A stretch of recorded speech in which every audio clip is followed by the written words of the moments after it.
أمري واحلل عقدة من لساني يفقهوا قولي. الحمد لله وحده والصلاة والسلام على من لا نبي بعده وعلى آله وأصحابه الذين أوفوا عهده. رضيت بالله ربا وبالإسلام دينا وبمحمد صلى الله تعالى عليه وسلم نبيا ورسولا. قال الله تبارك وتعالى في القرآن المجيد والفرقان الحميد: الذي خلق الموت والحياة ليبلوكم أيكم أحسن عملا. صدق الله العظيم وصدق رسوله النبي الكريم الرؤوف الرحيم. إن الله وملائكته يصلون على النبي يا أيها الذين آمنوا صلوا عليه وسلموا تسليما. الصلاة والسلام عليك يا سيدي يا رسول الله وعلى آلك وأصحابك يا سيدي يا حبيب الله. الصلاة والسلام عليك يا سيدي يا رسول الله وعلى آلك وأصحابك يا سيدي يا خاتم النبيين. مولاي صل وسلم دائما أبدا على حبيبك خير الخلق كلهم، هو الحبيب الذي ترجى شفاعته لكل حول من الأهوال مقتهم. يا رب بالمصطفى بلغ مقاصدنا واغفر لنا ما مضى يا واسع الكرم. محمد سيد الكونين والثقلين والفريقين من عرب ومن عجم، فإن قدر رسول الله ليس له حد فليعرض عنه ناطق بفم. منزه عن شريك في محاسنه فجوهر الحسن فيه غير منقسم. اللہ جل جلالہ وعم نوالہ وعظم شانہ وعظم برہانہ کے حمد و ثنا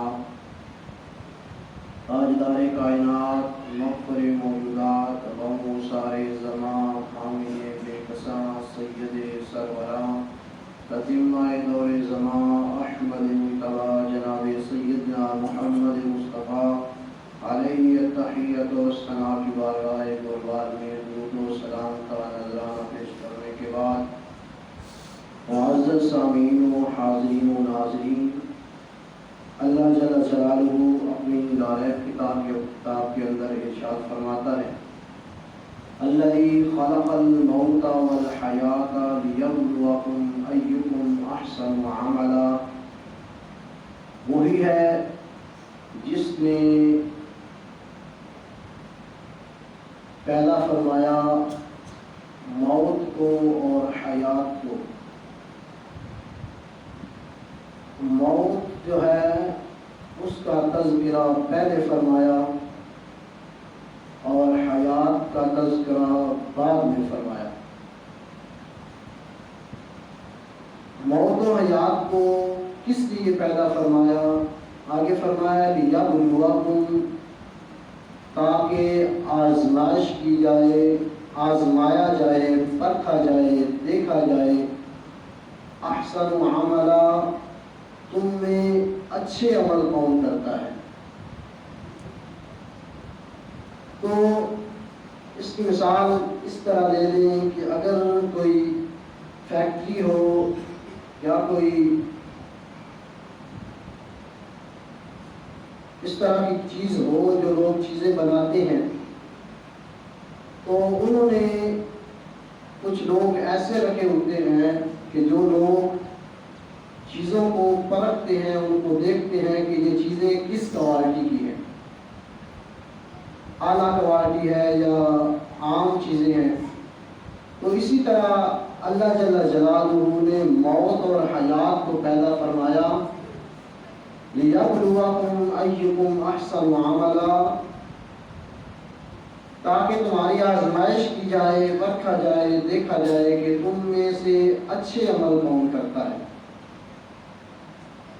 تو اچھے اعمال میں سب سے پہلے چیز جو ہے وہ اخلاق حسنہ ہے.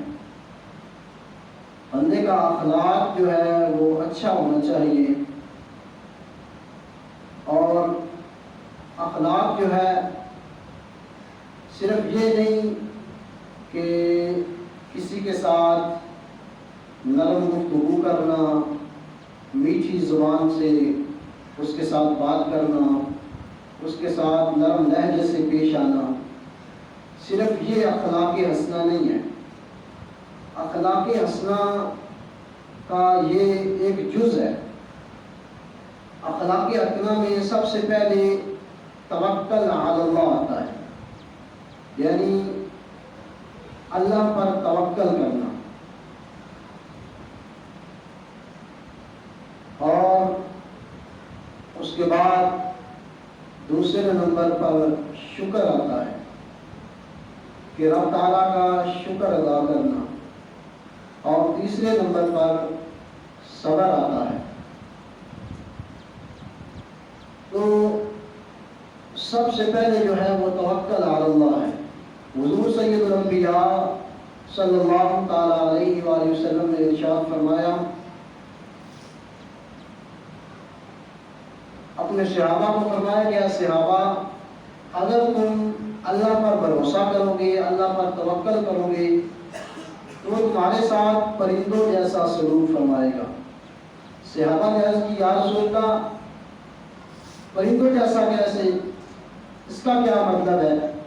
تو حضور تاجدار انبیاء صلی اللہ تعالیٰ علیہ وآلہ وسلم نے ارشاد فرمایا کہ پرندے جو ہیں یہ صبح نکلتے ہیں اور ان کو یہ نہیں پتا ہوتا کہ ہم نے فلاں فیکٹری میں جانا ہے، فلاں دفتر میں جانا ہے، فلاں بینک میں جانا ہے، یا ہم نے زمینوں میں ہل چلانے ہیں، ان کو کوئی پتہ نہیں ہوتا۔ لیکن جب وہ واپس آتے ہیں تو پھر ان کا جو حساب کتاب ہوتا ہے کہ رب تعالیٰ ان کو پیٹ بھر کے جو ہے وہ روزی عطا فرماتا ہے، وہ بھوکے واپس نہیں آتے۔ تو فرمایا کہ اگر تم بھی اللہ پر توکل کرو گے تو اللہ تعالیٰ تمہیں ایسی جگہوں سے عطا فرمائے گا کہ تمہارے ذہن و گمان میں بھی نہیں ہوگا۔ تو حضرت با یزید بستامی رحمۃ اللہ علیہ بہت بڑے بزرگ ہوئے ہیں، اللہ کے ولی ہوئے ہیں، آپ کا بہت بڑا مقام ہے۔ آپ فرماتے ہیں کہ رمضان کا مہینہ تھا اور میرے بستان میں میرے ہاتھ چومنے والے بہت زیادہ تھے۔ جہاں ہاتھ چومنے والے ہوں وہاں پر تو کمال ہی ہو جاتا ہے کہ لوگ جہاں ہاتھ چومنے والے ہوں پھر کسی چیز کی ٹینشن پریشانی نہیں ہوتی۔ لیکن آپ فرماتے ہیں کہ میں نے چاہا کہ میں ایسی جگہ جاؤں جہاں میرے ہاتھ چومنے والے نہ ہوں، اور میں علیحدگی اختیار کروں اور جا کے پورا مہینہ جو ہے وہ اعتکاف کروں، کہیں دور چلا جاؤں۔ جیسے بلے شاہ صاحب رحمۃ اللہ علیہ فرماتے ہیں کہ چل بلیا چل اوتھے چلیے، جتھے ہون عقل نے انے، نہ کوئی ساری ذات پہچانے نہ کوئی سانو منے۔ میرا دل چاہا کہ میں ایسی جگہ جاؤں جہاں پر نہ کوئی مجھے پہچاننے والا ہو، نہ کوئی میرا ہاتھ چومنے والا ہو، اور میں کھل کے رب تعالیٰ کی عبادت کروں۔ وہ کہتے ہیں میں چلا گیا، میں دور بستان سے ایک مسجد میں گیا۔ جب میں وہاں پہنچا تو ظہر کا ٹائم تھا، تو لوگ میرے پاس آئے۔ میں نے کہا کہ میں یہاں رہوں گا اور ایک مہینہ جو ہے رمضان کا اعتکاف کروں گا۔ تو لوگوں نے کہا کہ بابا جی روٹی کہاں سے کھائیں گے؟ انہوں نے یہ نہیں کہا کہ بابا جی آپ روٹی کی ٹینشن نہ لیں، پریشان نہ ہو، روٹی آ جائے گی۔ انہوں نے یہ کہا کہ بابا جی آپ روٹی کہاں سے کھائیں گے؟ انہوں نے کہا کہ اللہ تعالیٰ دے گا۔ انہوں نے کہا اللہ کو دے گا، لیکن دے گا کیسے؟ یہ بھی تو بتائیں نا کہ اللہ دے گا لیکن دے گا کیسے؟ فرمایا اے مسلمانوں، تم مسلمان ہو، تمہیں یہ بات سمجھنی چاہیے کہ رب تعالیٰ وسیلے کو پسند ضرور فرماتا ہے، لیکن وہ وسیلے کا محتاج نہیں، وہ خدا ہے، وہ رازق ہے، وہ دے گا۔ انہوں نے کہا دے گا تو صحیح، لیکن کیسے؟ وہ کہتے ہیں میں نے ان کو سمجھایا، وہ چلے گئے، لیکن جب عصر کا وقت آیا پھر 2-3 نمازی آ گئے، بابا جی روٹی کہاں سے کھائیں گے؟ تو میں نے کہا رب دے گا۔ میں نے ان کو بھی سمجھایا۔ جب وہ واپس چلے گئے تو مغرب کا ٹائم ہوا، پھر 2-3 آ گئے۔ وہ کہتے ہیں میں تنگ آ گیا اور میں نے کہا کہ یہاں پڑوس میں یہ گھر کس کا ہے مسجد کے ساتھ؟ انہوں نے کہا کہ یہ یہودی کا گھر ہے۔ کہا اچھا۔ وہ کہتے ہیں کہ میں نے کوئی بندہ بھیجا یا میں خود چلا گیا اور جا کے میں نے اس سے بات کی کہ میں نے کہا کہ میں یہاں مسجد میں ایک مہینہ اعتکاف بیٹھوں گا، آپ کے گھر اگر کوئی کھانا پکانے والی کوئی خادمائیں ہیں تو مہربانی فرما کے میں آپ کو رقم ادا کر دیتا ہوں، آپ مجھے 2 سحری کے وقت روٹیاں دے دیں اور 2 افطار کے وقت دے دیں۔ وہ کہتے ہیں میں نے ان کو رقم ادا کی، وہ مان گئے۔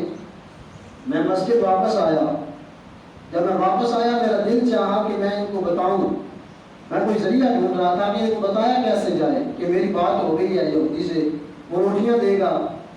وہ کہتے ہیں جب میں واپس آیا، جب عصر کا وقت ہوا تو کسی نے کہہ دیا کہ بابا یہ روٹی کہاں سے کھائیں گے؟ وہ کہتے ہیں پھر میں ان کو بتایا کہ اے مسلمانوں، میری یہ مسجد کے ساتھ جو ہمسایہ ہے یہودی سے بات ہو گئی ہے، میں نے رقم ادا کر دی ہے، وہ 2 روٹیاں صبح دے گا 2 شام کو دے گا، لہٰذا تم پریشان نہ ہو۔ وہ کہتے ہیں کہ وہ لوگ جو ہے وہ خاموش ہو گئے، انہوں نے کوئی بات نہ کی۔ 3 روز گزر گئے، کسی نے روٹی کا پوچھا بھی نہیں کہ بابا جی روٹی کہاں سے کھائیں گے۔ وہ کہتے ہیں جب تیسرا روز آیا تو صبح کا وقت تھا، میں نے سر سجدے میں رکھا اور میں کھل کے رویا۔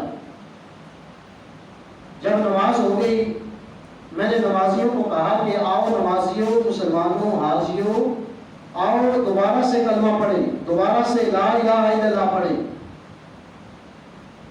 پھر تم نے کہہ بھی دیا لا الہ تو کیا حاصل، دلوں نگاہ اگر مسلمان نہیں تو کچھ بھی نہیں۔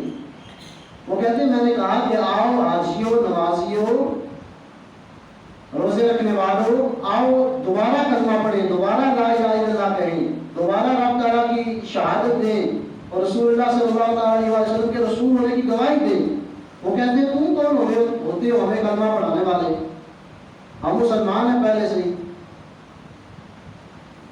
تو وہ کہتے ہیں کہ میں نے کہا کہ مسلمانوں، تم مسلمان ہو، خود تم مسلمان کہتے ہو، ذرا سوچو، جب میں نے تمہیں کہا کہ تم نے مجھ سے پوچھا کہ بابا جی روٹی کہاں سے کھائیں گے، روٹی تو میں نے کہا کہ رب دے گا، تو تم نے کہا کہ کیسے دے گا، اور تم نے میرے ساتھ بات چیت کی، بحث کی، اور لیکن جب میں نے کہا کہ میں نے یہودی کو رقم ادا کر دی ہے، وہ 2 صبح دے گا 2 شام کو دے گا، اور تم خاموش ہو گئے، تو کہا کہ جس بندے کا یہودیوں پر زیادہ بھروسہ ہو اپنے رب سے، کیا اسے کلمہ نہیں پڑھنا چاہیے؟ جس بندے کا، یہ لوگوں کا اپنے رب سے زیادہ بھروسہ یہودیوں پر ہو، کیا اسے دوبارہ کلمہ نہیں پڑھنا چاہیے؟ اقبال کہتے ہیں کہ جب میں سر پہ سجدہ ہوا کبھی تو زمین سے آنے لگی صدا، تیرا دل تو ہے صنم آشنا، تجھے کیا ملے گا نماز میں۔ یہ دل جو ہے نا، اس کو پاک کرنا ہے۔ بندے کا توکل اگر یہودیوں پر ہو، بندے کا بھروسہ اگر یہودیوں پر ہو، رب کا رحمت ہے وَمَن يَتَوَكَّلْ عَلَى اللَّهِ فَهُوَ حَسْبُهُ، جو بندہ اللہ پر توکل کرتا ہے رب تعالیٰ پھر اس کے لیے کافی ہو جاتا ہے۔ تو کہا کہ آج جو یہ جو ہمارا دور گزر رہا ہے نا، آج توکل علی اللہ لوگ نہیں ہیں، لوگوں کا بھروسہ چودھری صاحب پر، ایم پی اے صاحب پر، اوپر چلے جائے حکمرانوں پر، اور حکمرانوں کا بھروسہ رب پہ نہیں ہے، ان کا بھروسہ یہودیوں پہ ہے، وہ سارا نظام ہی یہودیوں کا ہے۔ اور کہاں بچے ہم پھر؟ ہم کیا مسلمان رہ گئے بایزید بستامی رحمۃ اللہ کی نگاہ سے؟ کیا ہم مسلمان ہیں؟ اگر سوچا جائے تو انہوں نے کہا کہ دوبارہ کلمہ پڑھو، اور تمہارا بھروسہ رب سے زیادہ یہودیوں پر ہے۔ اور آج ہمارا کیا حال ہے؟ ہمارا بھی بھروسہ رب پہ نہیں ہے، ہم لوگوں پہ، وڈیروں پہ بھروسہ کیے بیٹھے ہیں۔ تو دوسری بات جو ہے وہ شکر ہے، کہ رب تعالیٰ کا شکر ادا کیا جائے۔ شکر کیسے کیا جائے؟ کہ شکر نہیں ہے۔ آج اگر کسی کے، یہ ہمارے جسم میں ڈاکٹر کہتے ہیں کہ 360 ہڈیاں ہیں، اگر ایک ہڈی ٹوٹ جائے تو بندہ جو ہے وہ پریشان ہو جاتا ہے۔ ارے یار اگر ایک ہڈی ٹوٹ گئی ہے، تھوڑا سا نقصان ہوا ہے، لیکن 359 تو ٹھیک ہے نا، لیکن رب کا شکر نہیں ادا کرنا، شکوہ کرنا کہ میری ہڈی ٹوٹ گئی ہے۔ تو شکر جو ہے وہ بہت بڑی نعمت ہے۔ حضرت رابعہ بصریہ رحمۃ اللہ علیہ، آپ کے ہمسائے میں لڑتا رہتا تھا. تو ایک مرتبہ وہ اپنے گھر سے باہر نکلا تو حضرت رابعہ بصری رحمۃ اللہ علیہ نے دیکھا کہ اس لڑکے نے اپنے سر پہ سرخ پٹی باندھی ہوئی ہے. تو آپ رحمۃ اللہ علیہ نے فرمایا بیٹے تو نے اپنے سر پہ سرخ پٹی کیوں باندھی ہے؟ اس نے کہا کہ میرے سر پہ بہت سخت درد ہے اس لیے میں نے جو ہے وہ پٹی سرخ پٹی باندھی ہے. تو آپ نے فرمایا بیٹے تیری عمر کتنی ہو گئی ہے؟ اس نے کہا کہ 35-40 سال ہو گئی ہے. تو کہا کہ 35-40 سال میں پہلے کبھی اس طرح درد ہوا ہے؟ تو کہا نہیں ہوا. تو فرمایا آج تک تو نے 35-40 سال رب تعالیٰ نے تجھے صحت دی کبھی شکر کی پٹی باندھی ہے؟ اور آج تیرے سر میں درد ہوا ہے اور تو نے ناشکری کی پٹی سر میں باندھ دی ہے. حضرت عیسیٰ علیہ السلام آپ کا زمانہ تھا, آپ کا ایک شخص کے پاس سے گزر ہوا, لوگ اس کے پاس جمع تھے اور وہ شخص جو تھا اس کے ہاتھ پاؤں نہیں تھے, اس کی آنکھیں بھی نہیں تھی اور وہ کہہ رہا تھا یا اللہ تیرا شکر ہے, یا اللہ تیرا شکر ہے. تو لوگ تعجب کر رہے تھے اور حضرت عیسیٰ علیہ السلام جب پہنچے تو کہا گیا لوگوں حیران کیوں ہو, کیا مسئلہ ہے؟ انہوں نے کہا کہ یہ شخص ہے اور اس کے ہاتھ پاؤں نہیں ہیں اور اس کی آنکھیں بھی نہیں ہیں اور یہ رب تعالیٰ کا شکر ادا کر رہے کہتے ہیں یا اللہ تیرا شکر ہے.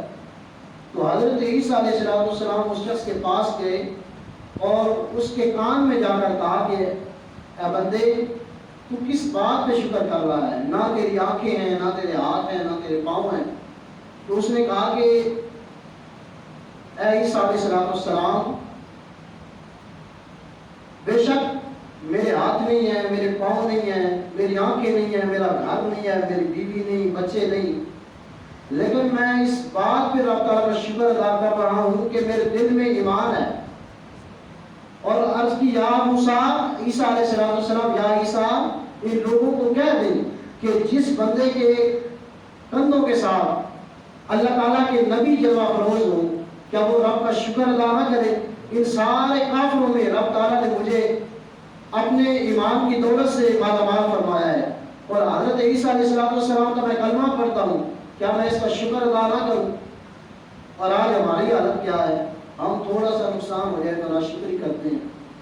اور وہ شخص جس کے ہاتھ نہیں, پاؤں نہیں, اس کی اولاد نہیں, اس کی آنکھیں نہیں, اس کا گھر نہیں ہے اور بے گھر ہے اور خود جو ہے وہ چل اٹھ بیٹھ بھی نہیں سکتا, لیکن رب کا شکر ادا کر رہا ہے. اور تیسری بات جو ہے وہ ہے صبر. صبر بہت بڑی نعمت ہے. یہ جو اللہ تعالیٰ نے ہم کو نعمتیں عطا فرمائی ہیں کہ ہم نے رب کو پیسے دے کے نہیں دی, یہ رب تعالیٰ نے ہمیں اپنے فضل سے عطا فرمائی ہے.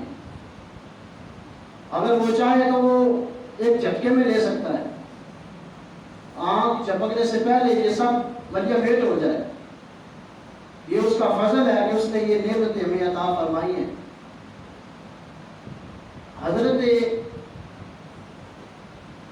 ایوب علیہ السلام اللہ تعالیٰ کے نبی ہیں اور اللہ تعالیٰ نے آپ علیہ السلام کو بہت زیادہ مال و دولت عطا فرمایا تھا. آپ کے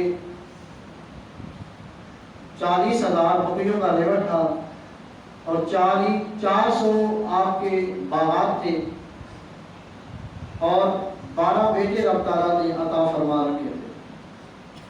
اور ایک وقت ایسا آیا کہ اللہ تعالیٰ نے فرشتے کو بھیج دیا کہ میرے نبی کو کہہ دو, حضرت ایوب علیہ السلام کو کہہ دو کہ اللہ تعالیٰ آپ کو آزمانے والا ہے. تو آپ علیہ السلام نے فرمایا کہ جے سونا میرے دکھ وچ راضی کہ میں سکھ میں چولے ڈاواں. فرمایا جس طرح رب کی رضا میں راضی ہوں گا. وہ کہتے ہیں کہ حضرت ایوب علیہ السلام ممبر پر جگہ فراز تھے کہ ایک شخص دوڑتا ہوا آیا اور عرض کی حضرت غضب ہو گیا. فرمایا کیا ہوا؟ تو کہنے لگا کہ یا حضرت تیز پانی کی بفر کی موجیں آئیں اور آپ کے 40,000 بکریوں کا لیبر جو ہے وہ بھاگ کے لے گئے اور تباہ و برباد کر دیا. تو آپ علیہ السلام نے کوئی آؤ فلاں نہیں کیا, آپ نے صبر کیا. ابھی اس کی بات ختم نہیں ہوئی تھی کہ ایک اور بندہ دوڑتا ہوا تھا, حضرت غضب ہو گیا. فرمایا کیا ہوا؟ کہا کہ تیز ہوا کا جھونکا آیا اور آپ کے 400 باغات جو تھے وہ ہوا اڑا کے لے گئے، سب تباہ برباد ہو گیا، لیکن آپ نے صبر کیا، کوئی آؤ فدا نہیں کی۔ اور آج ہمارے ہاں یہ بات میں کرتا چلوں، اگر کسی کو سخت لگے تو لگتے لگے، مجھے کوئی اس کی نہیں، لیکن میں بات جب کرتا چلوں، آج اگر کسی کے یہاں کوئی فوتگی ہو جائے، کوئی مر جائے یا کوئی ویسے نقصان ہو جائے، لازمی نہیں کوئی فوتگی ہو جائے، اگر اس سے پوچھا جائے 1 مہینے کے بعد بھی تجھے تیری طبیعت کیسی ہے، کہتا ہے صبر آ گیا ہے، لیکن صبر یہ نہیں ہوتا۔ صبر نبی علیہ السلام نے ارشاد فرمایا کہ صبر اس وقت ہے کہ جب تجھے مصیبت پہنچے اور اس وقت تو صبر کرے، پھر وہ صبر ہے۔ اور آج مہینہ جو ہے وہ عورتیں آؤ فغاں کرتی ہیں، کفریہ کلمات بولتی ہیں، پھر جا کے اگر مہینہ 1.5 مہینہ 6 مہینے بعد پوچھا جائے تو پھر وہ صبر نہیں ہوتا، وہ زخم ٹھیک ہو جاتے ہیں، وہ آنسو ختم ہو جاتے ہیں، خشک ہو جاتے ہیں آنسو، پھر وہ صبر نہیں۔ فرمایا جب تجھے مصیبت پہنچے اس وقت اگر تو صبر کرے تو تو صابر ہے، آپ کہے انا للہ و انا الیہ راجعون، اس وقت تو صابر ہے۔ یہ اس واقعہ سے آپ اندازہ لگا لیں کہ حضرت ایوب علیہ السلام کو یہ آپ آزمائش آئی، آپ کے باغات جو ہے وہ ہوا اڑا کے لے گئی، 4000 بکریوں کا 40,000 بکریوں کا ریوڑ جو ہے وہ پانی جو ہے وہ بہا کے لے گیا۔ اور پھر ابھی اس شخص کی بات ختم نہیں ہوئی تھی کہ ایک بندہ دوڑتا ہوا ہے، عرض کی یا حضرت غضب ہو گیا۔ فرمایا کیا ہوا؟ کہنے لگا کہ آپ کے 12 بیٹے کسی کے ہاں مہمان بنے تھے اور مکان کی چھت گری اور آپ کے 12 بیٹے شہید ہو گئے۔ تو آپ نے آؤ مگا نہیں کی، آپ نے صبر کیا اور صبر سے کام لیا، کہا جس طرح اللہ راضی ہے۔ اور پھر آپ علیہ السلام کے جسم میں زخم آئے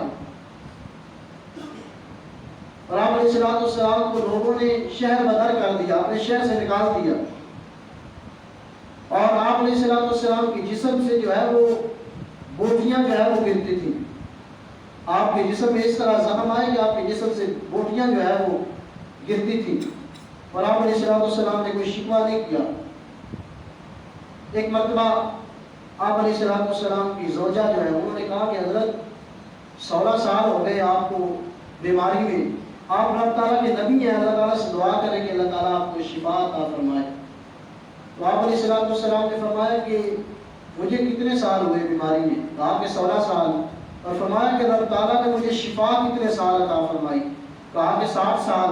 تو فرمایا کہ میری دکھوں کو، میری بیماری کو 60 سال ہو لینے دو، پھر میں رب سے دعا کروں گا، اور میں رب تعالیٰ مجھے جاننے والا ہے کہ اس کو کیسے اور کب شفا عطا فرمانی ہے۔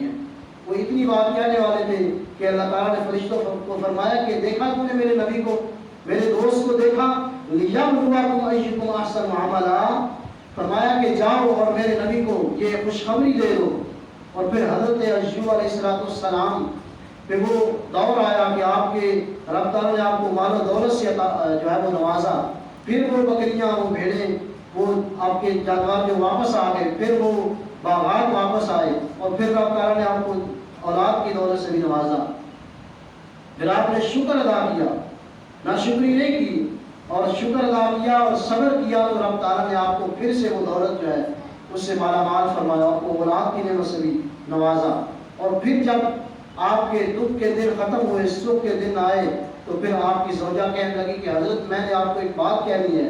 تو فرمایا کیا بات ہے، بتاؤ مجھے۔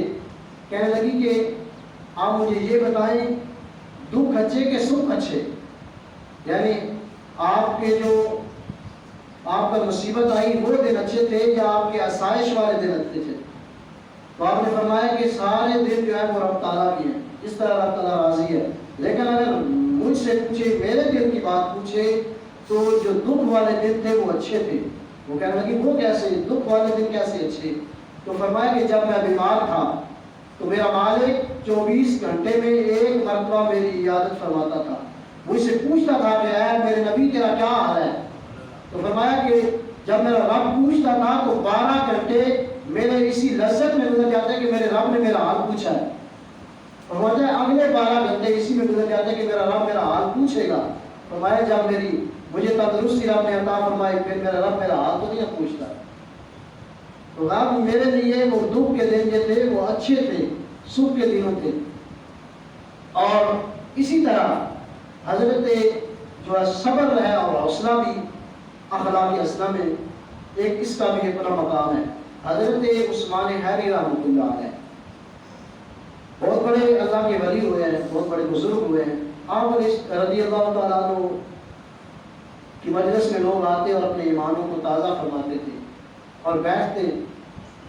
ایک مرتبہ ایک شخص نے آپ کی دعوت کی. جب آپ کی دعوت کی تو حضرت تشریف لے گئے. کچھ دنوں بعد جب دعوت کا وقت آیا تو جب اس شخص کے مکان کے قریب پہنچے، اس کے گھر پہنچے، دروازے پہ دستک دی، وہ باہر آیا، کہا آپ نے میری دعوت کی تھی. وہ کہنے لگا حضرت مجھے تو یاد ہی نہیں کہ میں نے آپ کی دعوت کی تھی. کہا ٹھیک ہے، بندہ بھول جاتا ہے، کوئی بات نہیں. کہنے لگا حضرت آپ تشریف لے جائیں، میں پھر کبھی آپ کی دعوت کروں گا. کہا ٹھیک ہے. آپ تشریف لے جانے لگے. جب راستے میں پہنچے تو پھر دوڑتا ہوا آیا اور کہا حضرت ٹھہریے، واپس آ جائیے، میں اندر جاتا ہوں اور جا کے اپنی بیوی سے پوچھتا ہوں کوئی چیز ہے پکانے کے لیے تو پھر آپ کی دعوت کرتے ہیں. وہ جب اندر گیا اور پھر واپس آیا کہ یہ جو دل ہوتا ہے اس کے راز آپ تعالیٰ جانتا ہے، اور اس کی جو ہے نقشہ ہے وہ حضرت سلطان باہو رحمۃ اللہ علیہ نے اپنے قلم سے جو لکھا ہے. آپ کیا فرماتے ہیں؟ دل دریا سمندروں ڈونگے تے کون دلاں دیاں جانے او وچے ہی ویڑے تے وچے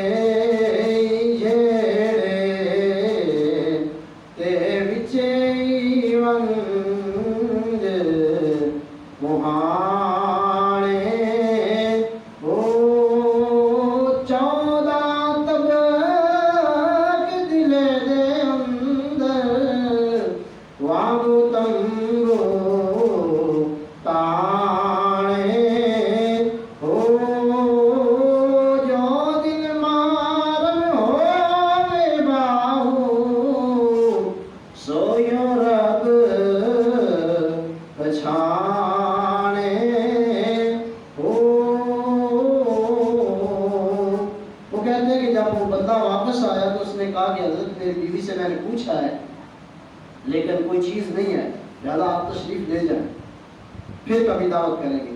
وہ کہتے ہیں وہ چلے گئے. جب راستے میں پہنچے تو پھر وہ دوڑتا ہوا آیا، کہا حضرت رک جائیے، ہمارے گھر سے نہ کوئی سرکہ یا اچار جو ہے وہ ہمیں ملا ہے، کافی عرصہ پرانا پڑا تھا، تو آپ واپس آئیے، آپ کی دعوت پکاتے ہیں. وہ کہتے ہیں جب میں واپس گیا، جب دروازے پہ پہنچا تو اندر گیا اور پھر باہر آیا اور کہا حضرت وہ اچار یا سرکہ وہ تو خراب ہے، لہٰذا آپ تشریف لے جائیے، پھر کبھی دعوت کریں.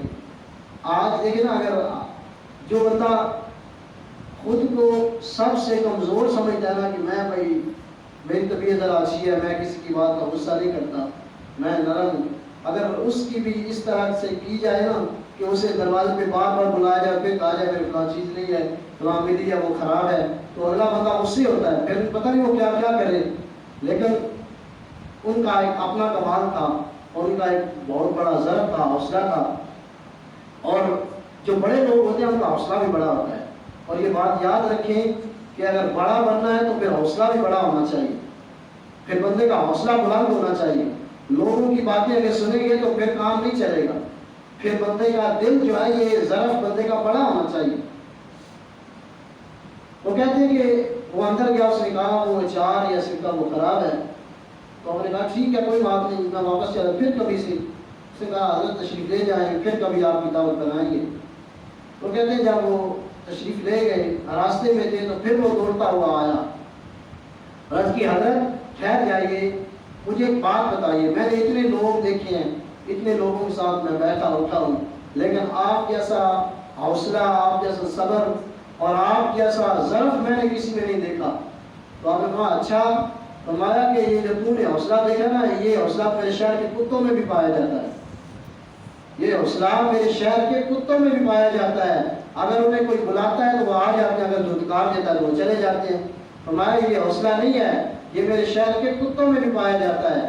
اور فرمایا کہ میرے لیے دعا کر کے رب تعالیٰ مجھے حوصلہ عطا فرمائے۔ اور اگر کسی کو کہا جائے نا کہ یہ آپ نے حوصلہ بڑھا ہے، اور تھوڑا جا چہرہ ہو کے کہتے ہیں ہاں جی واہ میں تو بڑی میری تو بڑا کیا ہی مقام ہے، میرے اندر تو بڑا حوصلہ ہے، لیکن ان کا مقام بلند تھا، وہ جانتے تھے، انہوں نے اپنے اوپر جو محنت ہے وہ ختم نہیں کی کہ میرا جی حوصلہ پورا ہو گیا لہٰذا میں آپ کو حوصلہ رکھا ہوں ختم۔ وہ محنت کرنے والے تھے، یبلوکم ایکم احسن عملا، تمہاری آزمائش کی جائے کہ تم اچھی عمل کون کرتا ہے۔ جو بڑے لوگ ہوتے ہیں وہ اپنی کوشش جو ہے وہ جاری رکھتے ہیں، وہ اپنی کوشش ختم نہیں کرتے۔ تو اللہ تعالیٰ سے دعا ہے کہ اللہ تعالیٰ ہمیں اخلاق حسنہ میں یہ جو پائی جاتی ہیں چیزیں کہ توکل علی اللہ بھی ہونا چاہیے اور شکر بھی ادا کرنا چاہیے، رب تعالیٰ جس حال میں رکھے، اور صبر بھی کرنا چاہیے، اور رب تعالیٰ ہمیں بڑا حوصلہ بھی عطا فرمائے۔ وما علیہ الا البلاغ المبین۔